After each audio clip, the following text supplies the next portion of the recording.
Hello everyone and welcome back to my channel. I am Vinita Soni, your chemistry educator. So students, आज के इस video में हम magnetic movement और उससे रिलेटेड कुछ प्रीवियस ईयर क्वेश्चन में डिस्कशन करेंगे. सबसे पहली बात कि मैग्नेटिक मूवमेंट को पढ़ना जरूरी क्यों है और क्यों हमें इसके क्वेश्चन की प्रैक्टिस करनी चाहिए. आपको पता है कि मैग्नेटिक मूवमेंट से नीट के प्रीवियस ईयर्स में काफी बार क्वेश्चंस पूछे गए. अगर हमारे एग्जाम्स में प्रीवियस ईयर्स में अगर इस टॉपिक से क्वेश्चन पूछे जा रहे हैं, किसी भी टॉपिक से अगर क्वेश्चन पूछे जा रहे हैं, तो वो टॉपिक हमारे लिए बहुत ज्यादा इंपॉर्टेंट है. वैसे तो मैग्नेटिक मूवमेंट काफी टाइप के होते हैं, बट यहाँ पर हम स्पिन ओनली मैग्नेटिक मूवमेंट की बात करेंगे. मैग्नेटिक मूवमेंट को हम म्यू से रिप्रेजेंट करते हैं. म्यू का मतलब होता है मैग्नेटिक मूवमेंट, बिकॉज यहाँ पर हम स्पिन ओनली मैग्नेटिक मूवमेंट निकाल रहे हैं. जनरली आप स्पिन वर्ड किसके लिए यूज में लेते हो? अनपेड इलेक्ट्रॉनों के लिए.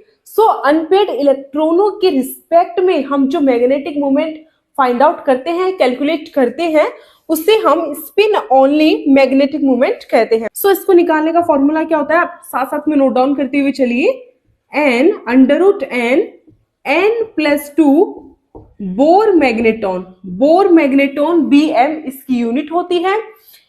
यहां पर n का मतलब क्या होता है?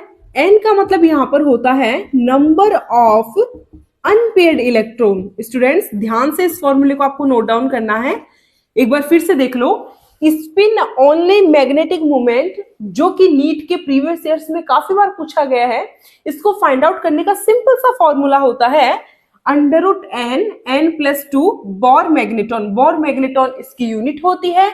यहां पर n का मतलब होता है number of unpaired electron. Let's see कि कैसे हम इस फॉर्मूले की हेल्प से किसी भी मॉलिक्यूल का, किसी भी कंपाउंड का मैग्नेटिक मूवमेंट फाइंड आउट कर सकते हैं. स्क्रीन पे इस वक्त आपको जो क्वेश्चन दिखाई दे रहा है वो नीट 2021 में पूछा गया क्वेश्चन है. उसमें सबसे पहला है FeCN6 3-. Spin only magnetic movement उन्हीं कंपाउंड्स का निकाला जाता है जिनके पास अनपेड इलेक्ट्रॉन प्रेजेंट होते हैं. लेट्स सी, देखते हैं कि यहाँ पर आयरन के पास ऑर्बिटल्स में कितने अनपेड इलेक्ट्रॉन प्रेजेंट है. देखो, ध्यान से देखना. देखो, जनरली आयरन का एटॉमिक नंबर 26 होता है. इसका इलेक्ट्रॉनिक कॉन्फ़िगरेशन होता है आर्गन, यानी 18 तक तो आर्गन में भरे गए इलेक्ट्रॉन. अब 3d एंड 4s. आर्गन के बाद में सबसे पहले इलेक्ट्रॉन भर जाते हैं आउटर मोस्ट शेल में ना. तो आउटर मोस्ट शेल कौन सा है? 4s. तो 18 to 20. अब कितने इलेक्ट्रॉन्स बच गए? 26 ना, टोटल 6 इलेक्ट्रॉन. तो वो 6 इलेक्ट्रॉन्स कहाँ जाएंगे? 3d में. ये होता है आयरन का इलेक्ट्रॉनिक कॉन्फ़िगरेशन. क्या होता है? Argon 3d6 4s2. बट यहां पर आयरन जो है वो +3 ऑक्सीडेशन स्टेट में है. देखो कैसे निकाला हमने +3. आयरन की निकालनी है, इसको आप मानोगे x. एक साइनाइड पे -1 चार्ज होता है. 6 साइनाइड पे कितना चार्ज हो गया? टोटल -6. पूरे कॉम्प्लेक्स पे कितना है? -3. x -6 is equal to -3. इस -6 को उधर लेके जाएंगे तो प्लस का 6 हो जाएगा. तो -3 प्लस का 6 plus minus is equal to 3. तो बिकॉज यहाँ पर आयरन की ऑक्सीडेशन स्टेट कितनी है? +3, यानी आयरन पे +3 चार्ज है. तो हमें यहाँ पर 3 इलेक्ट्रॉन यहाँ से रिमूव करने पड़ेंगे. इलेक्ट्रॉन अगर आप भर रहे हो तो सबसे पहले आउटर शेल में भरे जाते हैं, और अगर निकालने हैं इलेक्ट्रॉन तो सबसे पहले आउटर शेल में से निकालो. 3 इलेक्ट्रॉन हमें यहाँ से रिमूव करने हैं. तो 2 तो हमने यहाँ से रिमूव कर दिए और 1 इलेक्ट्रॉन यहाँ से. तो इसके पास अब कितने? अब इसका इलेक्ट्रॉनिक कॉन्फ़िगरेशन क्या हो गया? 3d5. 3d5 का मतलब ये रहा. तो ये है 3d. इसमें हमें 5 इलेक्ट्रॉन्स भरने हैं. अब एक चीज आप ये भी ध्यान रखो, 1 2 3 4 एंड 5. यहां पर साइनाइड एक स्ट्रॉन्ग फील्ड लिगेंड है, तो इलेक्ट्रॉन्स की क्या हो जाएगी? पेयरिंग हो जाएगी. आपको पता है कि कोऑर्डिनेशन केमिस्ट्री में जब हम पढ़ते हैं, कोऑर्डिनेशन कंपाउंड के बारे में हम जब पढ़ते हैं तो ये देखते हैं कि अगर स्ट्रॉन्ग फील्ड लिगेंड होता है तो इलेक्ट्रॉन्स की पेयरिंग हो जाती है. तो यहाँ पर ये इलेक्ट्रॉन्स पेयरिंग कर लेंगे. ये इलेक्ट्रॉन उठकर यहाँ जाएगा और ये वाला इलेक्ट्रॉन उठकर यहाँ आ जाएगा. ओके. अब यहाँ पर आयरन के पास टोटल अनपेयर्ड इलेक्ट्रॉन कितने बच गए? सिर्फ 1 अनपेयर्ड इलेक्ट्रॉन बचा है. ये फॉर्मूला है, इस फॉर्मूले में पुट करते हैं. n की जगह में क्या रखना पड़ेगा? 1, क्योंकि यहाँ पर n की वैल्यू कितनी है? 1. अनपेयर्ड इलेक्ट्रॉन कितना है? 1. सो 1 n प्लस 2, तो 1 प्लस 2, 2 प्लस 1 3, 3 1 जा 3, तो कितना है इसका स्पिन ऑनली मैग्नेटिक मोमेंट? √3। अगर आप इसको और भी ज्यादा सॉल्व करना चाहें, इसकी वैल्यू, अगर आप इसकी एक्यूरेट वैल्यू निकालना चाहते हैं, तो देखो जनरली आपको याद रखने की जरूरत नहीं है। आप इतना याद रखो कि अगर यहाँ पर √3 की जगह √4 होता, तो √4 का वैल्यू कितना आता है? 2 आता है। भाई अंडर हम किस वे में निकालते हैं कि अगर किसी नंबर का स्क्वायर कर दिया जाए, जैसे फॉर एग्जांपल अगर हम 2 का स्क्वायर करते हैं, तो 2 का स्क्वायर कितना आता है? 2 2 जा 4 आता है। अगर हम स्क्वायर हटाते हैं तो सामने वाली वैल्यू की क्या लगा देते हैं? Under root. दैट मीन्स 4 का अंडर रूट कितना आता है? 2। यानी जब हम 2 को 2 से मल्टीप्लाई करेंगे तो 4 आएगा। तो 4 का अंडर रूट अगर 2 आ रहा है तो 3 का कितना आएगा? ये तो श्योर होगा ना कि 2 से कम आएगा। 2 से कितना कम? तो इतना याद रखने की जरूरत नहीं। ऑप्शन में आपको दिया हुआ रहेगा मैग्नेटिक मोमेंट, तो ऑप्शन में आपको दिया हुआ है यहाँ पर 1.73। सो ये हमारे पास ओवरऑल क्या निकल के आ गया? आयरन प्लस 3 का स्पिन ऑनली मैग्नेटिक मोमेंट। तो फटाफट से इसको नोट डाउन कर लो। चलिए करते हैं आगे ऐसे ही और क्वेश्चंस की प्रैक्टिस, ताकि आपको ये कॉन्सेप्ट बहुत अच्छे से समझ में आ जाए। Iron H2O6 3+। देखो सेम कंपाउंड है, फर्क क्या है? लिगेंड्स का। वहां पर साइनाइड यानी स्ट्रॉन्ग फील्ड लिगेंड था, यहाँ पर वाटर यानी वीक फील्ड लिगेंड है। सो लेट्स सी कि कैसे फाइंड आउट करना है। जब भी आपको किसी कंपाउंड का spin only magnetic moment find out करना हो, तो उसका सबसे पहले इलेक्ट्रॉनिक कॉन्फ़िगरेशन लिख लो। यहाँ पर आयरन +3 ऑक्सीडेशन स्टेट में है, तो अभी अपन ने देखा था कि जब आयरन +3 ऑक्सीडेशन स्टेट में होता है तो इसका इलेक्ट्रॉनिक कॉन्फ़िगरेशन क्या होता है? 3d5। अब डी में कितने इलेक्ट्रॉन्स हैं? 5 इलेक्ट्रॉन्स हैं, तो 5 इलेक्ट्रॉन्स फिल कर दीजिए। अब यहाँ पर इलेक्ट्रॉनों की पेयरिंग आप नहीं करवा सकते। रीजन क्या है? क्योंकि वाटर कैसा लिगेंड है? वाटर एक वीक फील्ड लिगेंड है, तो वीक लिगेंड के प्रेजेंस में कभी भी इलेक्ट्रॉनों की पेयरिंग नहीं होती। तो यहाँ पर इलेक्ट्रॉनों की पेयरिंग ना होने की वजह से टोटल अनपेयर्ड इलेक्ट्रॉन कितने आ गए? 1 2 3 4 5। यानी यहाँ पर n की वैल्यू कितनी आ गई? नंबर ऑफ अनपेयर्ड इलेक्ट्रॉन 5 आ गए। तो फॉर्मूले में पुट कर दीजिए आप ये वैल्यू। n की जगह क्या पुट करेंगे? 5, और n क्या है? Number of unpaired electrons. सो 5 + 2 7, 7 5 जा 35, तो ये आ गया अपने पास 35। √35 इस कंपाउंड का क्या आ गया? Spin only magnetic moment. अगर इसकी पॉइंट्स में वैल्यू निकालनी है तो कैसे निकालेंगे? अब 35 का नहीं याद अपन को इतना, लेकिन अपन को 36 का पता है ना। 36 का कितना होता है? तो भाई कोई ऐसा नंबर जिसको अगर उसी नंबर से मल्टीप्लाई करें तो 36 आ जाए, वो नंबर क्या है? 6। 6 6 जा 36। तो अगर यहाँ पर 36 का अंडर रूट होता तो उसका आंसर आता 6। अपने पास 35 है, यानी इसका आंसर क्या आएगा? 6 से कम आएगा, यानी 5.9192 के समथिंग आएगा। फटाफट से ऑप्शन में चेक करो कि कहीं पर आपको 5.91 या 92 के समथिंग दे रखा है। तो दे रखा है, बिल्कुल आप ऑप्शन में देख सकते हैं। तो इसका ऑप्शन में आपको दे रखा है 5.92 बोर मैग्नेटोन, तो वो क्या हो जाएगा? इसका करेक्ट आंसर। इसी में थर्ड है आयरन CN6 4-। यहां पर अगर आप आयरन की ऑक्सीडेशन स्टेट चेक करोगे तो -6 -4, तो यहां पर आयरन की जो ऑक्सीडेशन स्टेट है वो कितनी आएगी? कैसे फाइंड आउट करोगे? आयरन की मानो x, 1 साइनाइड का -1, तो 6 का -6 इज इक्वल टू पूरे कॉम्प्लेक्स पे कैसा चार्ज? -4। सो इसको सॉल्व करोगे तो क्या आएगा आपके पास? ये -6 यहाँ पे आ जाएगा इक्वल पे, तो प्लस का हो जाएगा। तो प्लस का 6 माइनस का 4 इज इक्वल टू कितनी ऑक्सीडेशन स्टेट? प्लस की 2 ऑक्सीडेशन स्टेट। तो यहाँ पर आयरन +2 ऑक्सीडेशन स्टेट में है, तो भाई अगर +3 में था तब इलेक्ट्रॉनिक कॉन्फ़िगरेशन 3d5 था, अब +2 तो मतलब कितना? 3d6। भाई जनरली आयरन का 3d6 4s2 होता है ना। +2 का मतलब 2 इलेक्ट्रॉन्स निकालो, तो 4s के 2 इलेक्ट्रॉन गए तो कितना बचा? 3d6 बचा। अब 3d6 में यहां पर आप देख सकते हो साइनाइड कैसा लिगेंड है? एक स्ट्रॉन्ग फील्ड लिगेंड है, तो आपको इलेक्ट्रॉन्स की क्या करवा देनी है? पेयरिंग करवा देनी है। तो 1 2 3 4 5 6 हमने यहाँ पे क्या करवा दी? इलेक्ट्रॉन्स की पेयरिंग करवा दी। अब जैसा कि आप देख सकते हैं कि यहाँ पर एक भी इलेक्ट्रॉन्स अनपेयर्ड नहीं है, तो इसका कोई भी मैग्नेटिक मोमेंट नहीं आएगा। दैट मीन्स आयरन के लिए दैट मीन्स आयरन के लिए जो स्पिन ओनली मैग्नेटिक मोमेंट की वैल्यू कितनी आएगी, 0 आएगी। तो आप ऑप्शन में देख सकते हैं वहां पर एक ऑप्शन में क्या दे रखा है, 0 बोर मैग्नेटॉन दे रखा है ना, तो वो किसके लिए होगा, इस कॉम्प्लेक्स के लिए होगा। स्टूडेंट्स आप इतना ध्यान में रखना, अगर अनपेड इलेक्ट्रॉन प्रेजेंट है तो उसके लिए bore spin only magnetic moment की वैल्यू कुछ ना कुछ जरूर आएगी। लेकिन अगर एक भी अनपेड इलेक्ट्रॉन प्रेजेंट नहीं है तो वहां पर कभी भी उस मॉलिक्यूल के लिए स्पिन ओनली मैग्नेटिक मोमेंट की कोई वैल्यू नहीं आएगी। दैट मीन्स कितना आंसर आएगा, हमेशा 0 आंसर आएगा। तो थोड़ा सा चेंज करते हैं, यहाँ पर अगर हम साइनाइड की जगह है, फोर्थ कर ले इसको, साइनाइड की जगह अगर हम यहाँ पर वाटर ले लें और ओवरऑल इस पे कितना चार्ज है, +2, तो ऑक्सीडेशन स्टेट तो +2 है आयरन की, तो हमारे पास इलेक्ट्रॉनिक कॉन्फ़िगरेशन क्या आएगा, 3d6 आएगा। लेकिन बिकॉज वाटर एक वीक फील्ड लिगेंड है तो आप इलेक्ट्रॉनों की पेयरिंग नहीं करवा सकते। 6 इलेक्ट्रॉन, तो आपको 6 इलेक्ट्रॉन भरने ही है, 2 3 4 5 6, ये हमने 6 इलेक्ट्रॉन यहाँ पर फिलअप कर दिए। अब यहाँ पर अनपेड इलेक्ट्रॉन कितने हैं, 1 2 3 4, तो वैल्यू पुट कर दीजिए। स्पिन ओनली मैग्नेटिक मोमेंट निकालने का फॉर्मूला होता है √n n+2, जहां पर n क्या है, नंबर ऑफ अनपेड इलेक्ट्रॉन। यहाँ पर अनपेड इलेक्ट्रॉन्स हैं 1 2 3 4, तो n की वैल्यू यहाँ पर 4 पुट कीजिए, 4 4 + 2, इस फॉर्मूले में हमने वैल्यू पुट की है बस। 4 + 2 6, 6 4 24, तो √24 आंसर आ गया हमारे पास। अब अगर यहाँ पर 25 होता तो 25 का अंडर क्या होता है, 5 5 5 25, सो √25 की वैल्यू होती है 5।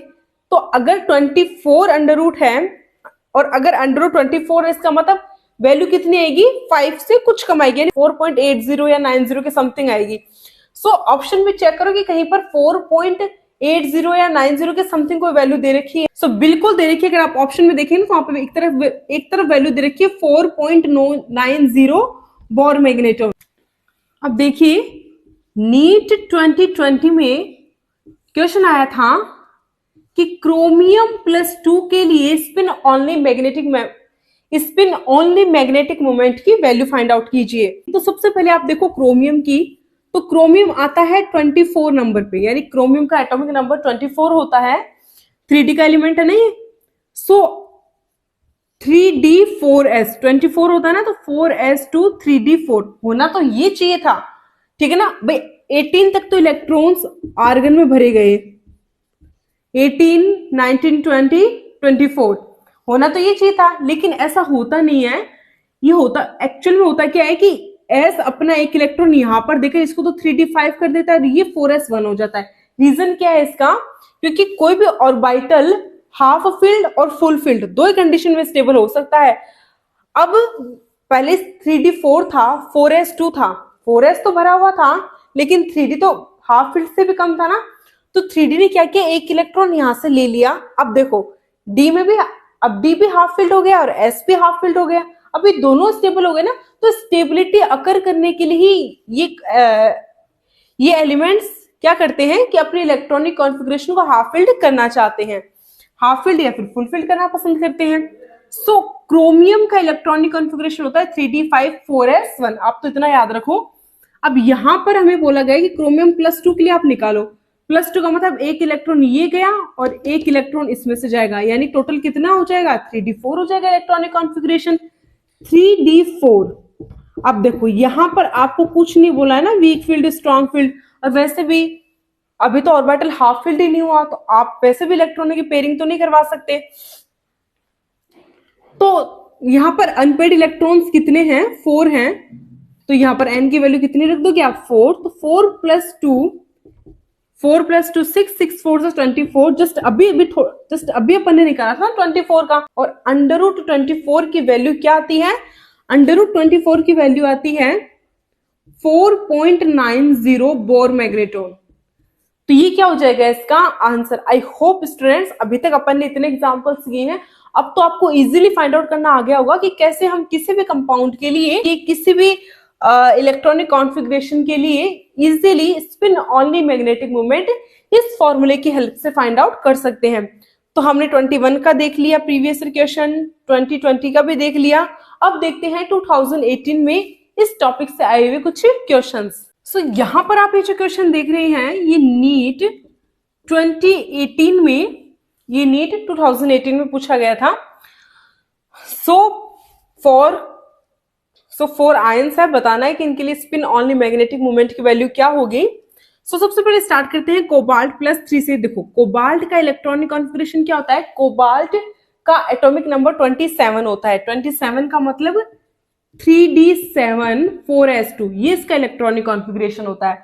बट यहां पर आप देखिए तो कोबाल्ट की ऑक्सीडेशन स्टेट कितनी है, +3, यानी हमें यहां से +3 इलेक्ट्रॉन कम करने हैं, तो 2 इलेक्ट्रॉन्स तो यहां से कम कर दो और 1 इलेक्ट्रॉन आप यहां से कम कर दो। ओवरऑल क्या आ जाएगा, 3d6 हो जाएगा ना।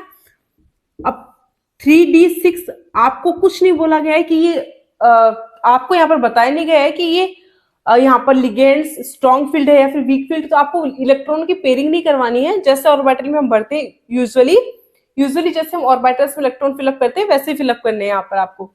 तो 3d6 मतलब 1 2 3 4 5 एंड 6। यहाँ पर अनपेड इलेक्ट्रॉन कितने, 4।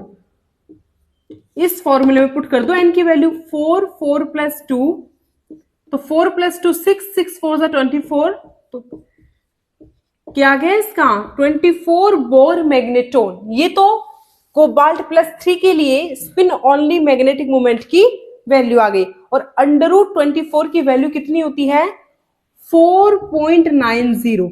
जस्ट अभी अपन ने थोड़ी देर पहले देखी थी। अब क्रोमियम +3 के लिए देखते हैं, तो क्रोमियम +3 के लिए निकालेंगे तो क्रोमियम 24 नंबर पे आता है।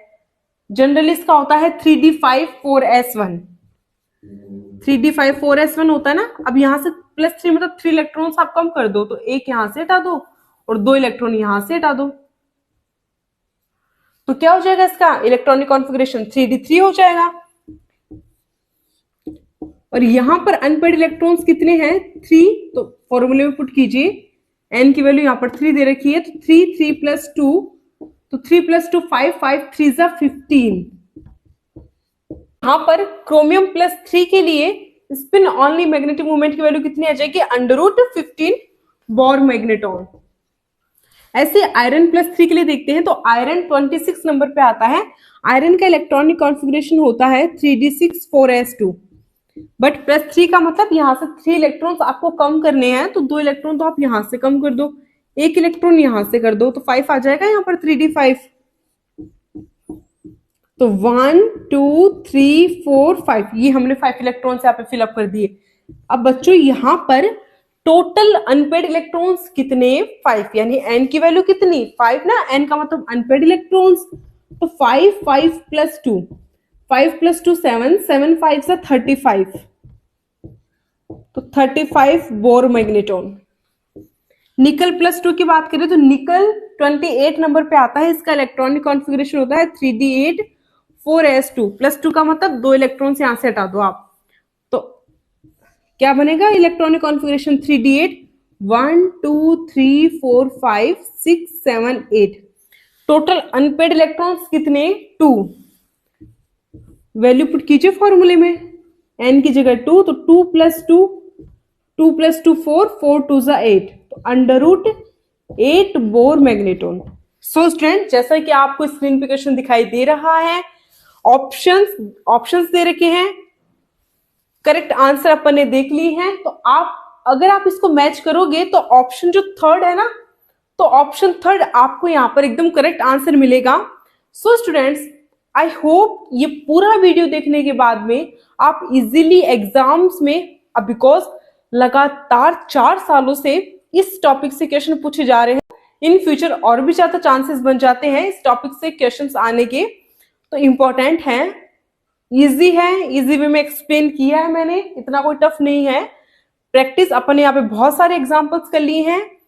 आई होप ये वीडियो देखने के बाद में स्पिन ऑनली मैग्नेटिक मूवमेंट से अगर कोई भी क्वेश्चन आता है तो आप इजीली सॉल्व कर सकते हैं। तो फटाफट से इस वीडियो को, तो फटाफट से इन सारे एग्जाम्पल्स को, इन सारे क्वेश्चन को, इन फॉर्मूलाज को नोट डाउन कर लो, वीडियो को सेव कर लो, अपने फ्रेंड्स के साथ शेयर करो, और वीडियो पसंद आए तो वीडियो को लाइक शेयर कमेंट करना मत भूलिएगा। अगर आप इस चैनल पे न्यू हो तो चैनल को सब्सक्राइब जरूर कीजिएगा। कल हम फिर मिलेंगे एक और नए PYQ के साथ, एक नए टॉपिक के साथ। जैसे आज हमने बहुत सिंपल तरीके से सीखा, कल भी बहुत ही सिंपल तरीके से हम सारे पीवाईक्यू सॉल्व करेंगे धीरे धीरे। सो स्टूडेंट्स, अगर आप अपनी नीट की, जेई की और सीएसआई नेट की जर्नी को इजी बनाना चाहते हैं तो आपके लिए प्लेटफॉर्म बहुत बेस्ट है। यहाँ पर आपको टॉपिक वाइज सारे क्वेश्चंस, सारे कंसेप्ट बहुत इजी वे में समझाए जाएंगे। तो प्लीज ज्यादा से ज्यादा स्टूडेंट्स हमारे साथ जुड़िए और हमारी इस जर्नी में शामिल होइए। तो कल फिर मिलते हैं एक और इंटरेस्टिंग वीडियोस के साथ। सो अब एक क्वेश्चन आपको करना है। स्क्रीन पे जो आपको क्वेश्चन दिखाई दे रहा है, ये भी नीट का ही प्रीवियस ईयर का क्वेश्चन है और ये सिर्फ नीट वालों के लिए नहीं, जेई वालों के लिए, 12th बोर्ड्स के लिए और सीएसआई और नेट सभी के लिए बहुत इंपॉर्टेंट क्वेश्चन है। फटाफट से कमेंट सेक्शन में इसका करेक्ट आंसर बताइए और अपने फ्रेंड्स के साथ शेयर कीजिए। Thanks for watching my video. Thank you so much.